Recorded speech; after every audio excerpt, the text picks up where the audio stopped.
A evolução é um processo que demanda muito esforço dos seres vivos para as pressões que o meio impõe, seja na alimentação ou as condições abióticas, como a temperatura e iluminação. Contudo, espécies de seres vivos criaram estratégias para driblar sistemas inteiros, como borboletas que usam formigas para serem guardiãs de suas largatas. Mas por que formigas fazem esse comportamento? Que processo evolutivo levou a essa determinada condição? Entender isso é muito importante, pois a explicação pode estar relacionada a patógenos que nos infectam e à sua história evolutiva de resistência. Ser um inseto herbívoro é um problema muitas das vezes, pois formigas que compartilham do mesmo nicho ecológico, ou seja, do mesmo modo de vida, não deixam que os outros insetos se alimentem, pois costumam ser agressivas uns com os outros. Porém, borboletas encontraram estratégias para driblar a competição por alimento. Parece algo complexo, mas foi bem simples.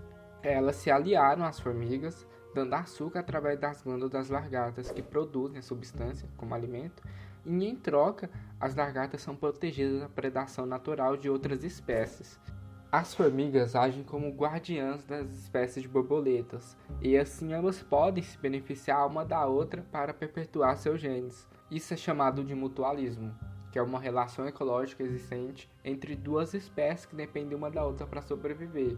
Mas relações que prejudicam ambas espécies podem contribuir para fatores de mudanças e melhoramento das aptidões relativas que existem entre uma e outra, mas que se mantém igual e ninguém se torna melhor. Ou seja, existe uma corrida armamentista entre seres vivos, eles coevoluem de maneira contínua. Esse entendimento é melhor compreendido quando sabemos o que se trata o princípio da rainha vermelha. É uma teoria evolutiva que foi proposta por Lang Van Balen na década de 70. Essa ideia busca explicar que situações em que duas espécies estão em competição possam evoluir de maneira que tudo se estabilize de maneira igual, em um sistema de soma zero. O nome é proveniente de um livro, Alice através do Espelho, de Lewis Carroll, na qual existe a seguinte frase: aqui neste país, Alice, você precisa correr o máximo que puder para permanecer no mesmo lugar. Isso pode explicar a diversidade da vida através da reprodução sexuada, com o objetivo de possuir maior variabilidade genética através da fusão de informações que dificulte a ação de parasitas em gerações seguintes. As mudanças em sistemas desse tipo podem ser consideradas rápidas ao tempo evolutivo. No primeiro exemplo da borboleta e da formiga, foi uma relação benéfica, mas nesse caso, as espécies coevoluem para que sobrevivam e sobreponham uma à outra, como os parasitas e hospedeiros. Enquanto que hospedeiros estão despistando os parasitas, os mesmos parasitas estão constantemente enganando as defesas imunológicas, por exemplo. Se torna muito perceptível em patógenos que nos causam infecções, como as bactérias e os vírus que possuem uma alta taxa de mutação, no qual o meio seleciona aquelas que resistem às pressões. Um estudo evidenciou isso bastante com a bactéria Mycobacterium tuberculose, que é a causadora da tuberculose.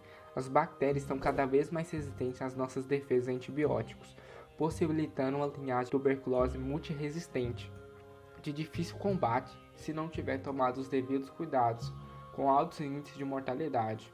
No estudo, mostrou que 31% dos doentes afetados com tuberculose multiresistente foram a óbito, e esse número pode ser ainda maior quando se associar a outros parasitas, como o vírus HIV, que causa a SIDA, ou mais conhecida como AIDS, que é a imunodeficiência adquirida.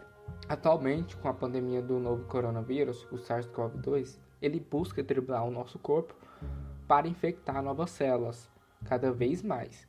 Isso é muito evidente com o surgimento de novas cepas ou variantes, provenientes das rápidas mutações que ocorrem que a seleção natural perpetua aquelas mais transmissíveis. Enquanto isso, nós humanos buscamos resistir a isso.